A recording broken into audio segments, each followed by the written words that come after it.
Frank Corrado is a former Vancouver Canuck, also a TSN hockey analyst. He joins us from the Memorial Cup in Rimouski, Quebec.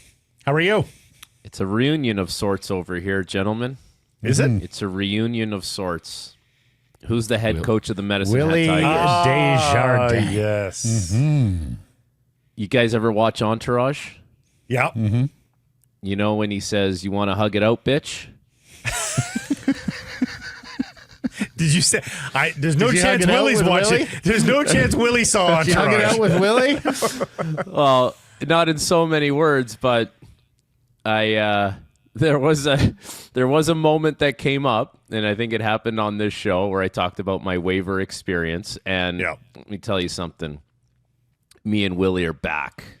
All the way that's back. good. That's We're good. all the way Good. back. I'm happy for Willie. It's great to catch up with him. He's doing an unbelievable job with the Medicine Hat Tigers and Gavin McKenna, and Ryder Ritchie's there, of course, the son of Byron Ritchie. It's been nice to catch up with Willie, and we chewed the fat on a couple things from the old days, and we're back, baby. We're back. I think Frank Corrado, I know you well enough. You don't hold big grudges. It's lowercase g grudge. You had a bigger one with Willie than you did Torts? No, I like Torts. Babs was always the big grudge. That's the one I don't think I'll ever let go of. Torts, Torts is Torts, and everyone knows what that means. I don't need to go into more detail on that. But for better or worse, you kind of knew exactly what you were getting with him. He never hid anything from you, at least in my experience. You knew it was black and white, no gray area, and it's not easy to deal with that in the moment. But I always looked back at it after, and I think there's other players that have had the same experience. And you're like, you know what? It was actually good for me to experience that. And I do think he wanted the best for you, even though at the time you would shake before the video sessions, just not knowing what could be coming up and what might be said. But no, Torts is good, and me and Willie are good, man. Good. A couple of things there. Ryder Ritchie's dad, Byron, played 71 games for the Canucks in 07 and 08, then did not play in the NHL again. It's very odd to play nearly a full season and not get another opportunity. Secondly, Juho Lammikko, another example of that. Yeah. Willie Desjardins is a fantastic human. Yes. That much was clear in his time here in Vancouver, and I wish him all the best, and hopefully he is successful on Sunday. More on that later in the interview. Who's the lady? Who's the mom with the sushi for the Vancouver Canucks? Matt, defenseman. Yeah. Matt. He also played 81 games, and then Matt Bartkowski? Matt Bartkowski. Beth Bartkowski, of course. How could we forget? Yeah, Yes. Matt Bartkowski. The Canucks used to lead the league, I think, in those categories. Yeah. Guys that played every single night for them in one I season. think there's a whole. And that was their last one. There's a whole team of those guys. Was it Chaput, Megna? Oh yeah. I'm sure. I'm sure they Who played was the, games afterwards. Who was the Swedish defenseman they brought in for 1 year only? He played almost Fantenberg. Oscar Fantenberg. Nice call. Yeah. Yeah. Matthew Highmore played in Ottawa this year, or else he would have been one of those guys. Highmore was almost on that list and then played a bunch for Travis Green this year. God, these were dark days. Okay. And these were Willie days, by the way. Adam Gaudette would have been one of those guys. He's in the NHL, though. Hey, come on. Well, no, he's damn now near he's a 20-goal back scorer. playing. He's back playing, and then he was a 40-goal scorer in the American League, and he played the full year in Ottawa. Yeah. Okay, on to the here and now. Marco Rossi is now available, according to reports. Frank, we've talked about this guy before. He's been Blake's pet project now for months. First things first, kind of a player is he, and then we'll talk acquisition cost. Yeah, I mean, I've kind of been. It always made sense to me that he might move on from Minnesota because he's just not built the way that they would want to be built down the middle of the ice, and how Bill Guerin would want his players to be stature-wise. Like Marco Rossi's not a big guy, although he plays much bigger than his size, which is always always a fascinating argument when you talk about guys that are smaller in stature. But like he's really skilled, and he produces a lot at 5-on-5, which I find really encouraging. Like not just a power play merchant, and Of course, played with Kaprizov at times this year and had success that way. But I think I have a lot of time for him as a player. As far as what he is, like he's a well-rounded centerman who obviously has some good offensive instincts, and I think coming from a team like Minnesota would have a good base as far as how you need to play away from the puck. Like that's kind of John Hyden's thing, when it comes to the details of the game. Like anyone I've spoken to that's played for him says he's really detailed away from the puck. And so if you are going to have some success playing in that system, playing for that coach, there's probably a lot of non-negotiables that you have to check off the boxes for. But yeah, I think with the center market, as far as the UFAs being what it is, to have this guy potentially be out there and available, I think, I said it once before, there's going to be a few teams calling. I think Vancouver's got to be like number one on the speed dial list for Marco Rossi. He's not listed right now in the current reporting as being a team, but the Canucks do try to lay in the weeds a little bit more than some of the other teams. So maybe they're just being more discreet. And then there's a lot of other teams that will be in. That's the danger here, is that he's officially the first guy on the block. It feels like first new blood guy on the block at the center ice position here.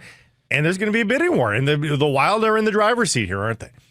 Yeah, they are. And they're going to have options. And I think it just is going to come down to like who's, like anything, who's going to show the biggest sign of desperation that they need this player.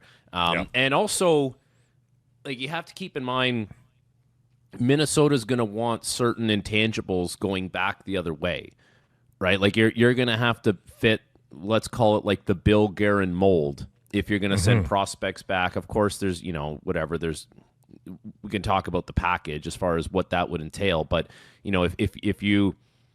if he's looking at what you have available and he sees other players like Marco Rossi, or if he sees guys that aren't 200 pounds or like just don't fit what he wants to build his team around, then you can consider those teams out. But if you have something that, they might look at and say, well, that guy, he fits Minnesota Wild hockey and he fits our mold, then chances are you can talk shop with the Minnesota Wild as far as making that trade. So for the thing, I was going to say the fodder that the Vancouver Canucks have to offer that most likely fits that bill. I mean, DPD, Elias Pettersson would certainly be in that. Now, Connor Garland is small like Rossi, but he plays bigger as well. Plays bigger. He'll run through the boards for you. So we thought maybe he would be. Not to cut you off on that, but I do think in Minnesota, not everyone needs to be 6'4", 220. Frederick Gaudreau's not the biggest guy. He plays pretty big. Ryan Hartman is not a monster, but we know the way Ryan Hartman plays. It's just, I think you can't have too many, or they probably don't want to have too many of those guys. So they look at it and say, well, this is the guy that would get us the most in return. And so if we're trying to build something a little bit bigger here and we've got some money to spend now, that's probably the odd man out, because the return is going to be greater than what those older guys that are somewhat limited offensively are going to bring back for you. Here's the thing about Minnesota. If you're doing business with them, that's a pretty good-looking defense core as it stands right now. Okay, Brodin, Spurgeon have some age to them, but they're still effective NHL players. Needless to say, Brock Faber has been outstanding for them over a couple of seasons. They got Middleton, Bogosian under contract as well, and they've got some prospects who are pushing Zeev Buium amongst them, and of course made the big trade for David Jiricek of the Columbus Blue Jackets. Yeah. They have 8 forwards under contract for next season: Kaprizov, Boldy, Eriksson, Zuccarello, Foligno, Hartman, Trennan, Gaudreau. And then, of course, Marco Rossi as the RFA. Now, they have some prospects there who I suspect will make a push and make it to the big club, perhaps even Riley Heidt, the Prince George centerman. But the need there is forward more so than defense. So basically, are you just going to have to move them a different profile of forward for Marco Rossi? Or you tell me, Frank, like, do you think they have flexibility there in terms of what they'd be willing to accept for Rossi? I don't think they would be unwilling to accept a defenseman. I don't, especially if that's the best prospect that you would have to offer.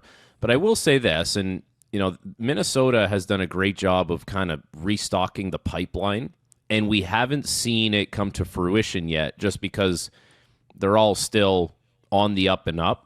But if you look at some of the guys that Minnesota has drafted, whether it's, there's the Urov kid, Riley Heidt, like you mentioned, Hunter Heidt is another one, Bankier, Ogren has started playing in the minors. Like there's a lot of really good players there, and that doesn't even get into Strammel was the first round pick. Ryder Ritchie's I believe he's a second round pick. So there's a significant pipeline. They're always kind of ranked in that top 5 prospect pools in the NHL. And of course, Judd, who was with Vancouver for the longest time, he kind of leads the way. So I think they're in a position where they can be selective as far as who they would want in return. But I don't think that means they wouldn't accept a defenseman just because they have guys that are going to factor in. Like, I know you make the Jiricek trade, but I think any opportunity you have to bolster your blue line, if it's going to be someone of significance, I don't think they would give it the Heisman. I would imagine they would be open to that regardless. What about Lekramaki? Well, I think that, first of all, if you're going to acquire an offensive talented player like that with a good shot, there's a conversation to be had. I have no doubt about that. From Vancouver's point of view, they would be moving on from someone who has the potential to be, a pretty significant goal scorer at the NHL level. But with that being said, you would be bringing in someone whose game is more all-encompassing than Lekramaki. So in that regard, I wonder if Minnesota looks at it and says, well, we want something a little bit more than what this player is going to give us. Just like I don't know if it's a one-dimensional shooting threat that you want to call it, but it's a different type of player. But I mean that's where Vancouver would have to weigh their options. I think if you're making that trade, Vancouver of course is getting better in the here and now because of the caliber of centerman that you're bringing in, and I don't know. I don't like it's that would clearly not be enough. There would have to be more to it if Minnesota were to say yes to that deal. What's also the advantage? There's reporting on this that they would be almost shocked if a deal is not done in the immediate aftermath of the Combine, which ends on June 7th. Talk about the advantages for the Canucks in this wild and woolly off season where everybody's got some money to spend, it seems. Everybody's got money in their pockets. If they can find a way to get a deal done earlier rather than later, then they've got the road sort of in front of them the rest of the way, because that wouldn't be the only major move that they make, whether that's a free agency signing or another trade.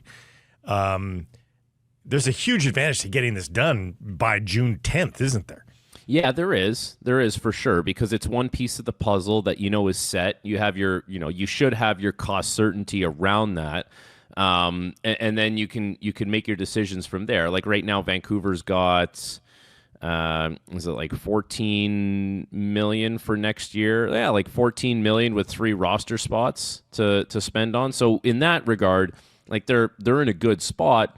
But the thing is, sometimes it's more than just the numbers at play. It's like who's your personnel? Like you can be in a good cap situation or a comfortable cap situation, but who are you rolling out there on night one that gives you a chance to make the playoffs and from game 1 to game 82. And I think that's the bigger challenge, not necessarily the cap structure and how much money's at play. It's like there still needs to be a little bit of a roster construction that happens here, like some kind of renovation. And having Marco Rossi, if that were to happen, is a huge development down the middle of the ice for them. If Pettersson can get back to where he needs to be, if Philip Hedl can be healthy, now, and that's a big if on Hedl, by the way. Mm-hmm. That's a we kind of gloss over it. That's a huge if at this point. But then, you add in Marco Rossi, and all of a sudden, if Pettersson's not a 100-point player, but he's a point-per-game player, or he's a 70-point guy, and Hedl plays 65 games or 70 games, and you get Marco Rossi in the mix, you're like, that's not bad. Like, that really mitigates, that kind of mitigates what could have happened if you didn't have him. So I think, we talk about it a lot, but down the middle of the ice is priority number one, and it just helps you so much. Should we be talking more about Pius Suter, though, guys? Like, they know what he is, and I think we saw the career year for Pius Suter most likely. But if it's 80% of that, are you not pretty happy bringing back Pius Suter, even if it is, like 3 times as much as you've been paying him recently? I'd be happy bringing him back. I don't know what you guys feel, but I like the player as advertised. I am huge on bringing Pius Suter back. Your penalty kill was outstanding. He was a primary penalty killer. He can play center. He can play the wing. He scored goals. I am a massive Pius Suter fan. That's all about, for me, that's all about who's going to pay him more than what you would want to pay him. Like, realistically, I would probably want to pay Pius Suter $4 million. I think that's fair to say. Yep. Yeah. Is there going to be a team, and maybe $1 million more is not going to really change how you feel about things, but if it starts with a 5, do you look at it and say, I can't do that? I don't know. Like, there's just not that much out there. I would go 5 on a 4-year. To your point, though, Frank, this was an August free agent signing for the Vancouver Canucks. And forever, this guy has been disrespected by the rest of the league, doubtful of what he could provide them. He's gotten better in Vancouver, though. This is the best hockey he has played. But does everybody look at Pius Suter and go, yeah, that's still, he's no chance he comes close to, like, do they still doubt him? The thing that's going to work for Pius Suter's favor is, I think it was Shannon was talking with you guys, right, about the Bennett thing, like either going to one team or the other. So he's probably off the table. I mean, Tavares is going to go where Tavares wants to go. If he wants to stay in Toronto, he'll take a discount. If he doesn't, he'll grab, who knows, maybe it's the highest bidder, maybe it's a team that he thinks has a chance to win a Stanley Cup. He's kind of like in a land of his own when it comes to his going to market experience. And I would say Matt Duchene is also in that same boat where, that's not a full league negotiation. And all of a sudden, so now you have all these little private chats going on. There's one big group chat happening, and they're like, well, we need a centerman. And Pius Suter's the guy who's kind of that next in line guy. So all of a sudden, the group chat opens up for him, and someone will say, you know what? We need a center. Cap's going up. We'll give him, north of 5, whatever, in Vancouver. I think he's a good player. I like him in the mid to high 4s. I would touch 5 if I had to. I think that's fair. Yeah. On to the Memorial Cup, where the Vancouver Canucks do have a prospect in action for the Rimouski Oceanic. He is a defenseman, Basil Sansonens. Is that how you say it? Sansonen. Well, you said Rimouski Oceanic, and then you didn't say Sansonen. Well, he's Swiss, right? Yeah. I don't know if he's Swiss German or Swiss French. He is Swiss. Yeah. Listen, he's a bigger body, defensive defenseman for sure. He's not really looking to jump up into the play offensively, but is a stable presence on the blue line. I think he's one of those guys where if the game happens and you didn't really notice him or he didn't stand out, that's probably a compliment to him. But he's a 7th round pick. Like there's not a lot of flash to his game, but he's fine in his own zone, right. And there's nothing crazy to report. I don't think. All right, good. Yeah. And just for those of you who haven't been paying attention to the first week of the Memorial Cup, the Medicine Hat Tigers with Willie Desjardins clinched a berth into Sunday's final on Tuesday evening. So there's a game tonight between Rimouski and Moncton. Correct. To play London in the Friday semifinal, which means we have no games on Thursday or Saturday. Do they have a game on? Okay. Medicine Hat Tiger confirmed the report. They are going to go all the way back to Medicine Hat, I think, because they've got the time. Is that correct? Yeah. Everyone's going to get the weekend off. They're going to go home, and they'll come right back. They got the charter out. Yeah. So which brings me to the folly of this tournament format, and I've been saying this for years. It is not an original argument. It is in the book with Bob McCowan and Dave Naylor, the 100 Greatest Hockey Arguments. Why is this tournament not our Final Four? The 3 league champions, a selection committee picks the 4th team, the next best team, 2 Saturday semifinals and a Monday final in one city contained. And because it's single game elimination, maybe you draw a bigger television audience because everybody can understand the stakes. That is not the first time I've heard that. And I can't say that you're wrong about that.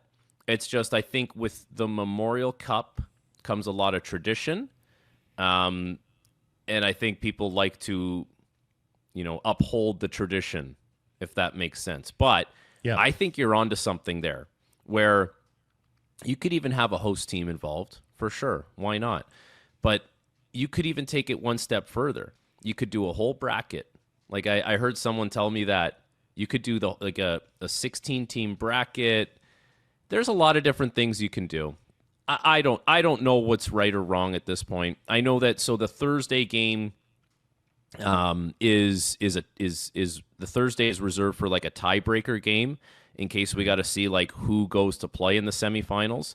So that's why there's that day off. We don't require the tiebreaker, but I think there should be options. And I hear what you're saying, Frank, and I know you're covering the event, but it should not take 10 days to sort things between 4 teams. I mean, that's just... It's the one thing about this format that I do appreciate is anyone can win it. Like, even if you lose your first 2 games, you're like, I still have a chance to win this thing, which kind of makes it, crazy and unpredictable. But maybe less a measure of who's actually best. It takes longer to get to the punchline. Yeah. Do you deserve to win it if you lose your first 2 games? Do you deserve to be in it simply because you're hosting? Anyways, topics for another year. Thank you, Frank. Yeah, have a wonderful week in Rimouski. Yeah, we'll have this chat next year by the fire in Kelowna. In Kelowna. Yes, there you go. Looking forward to it. Yeah.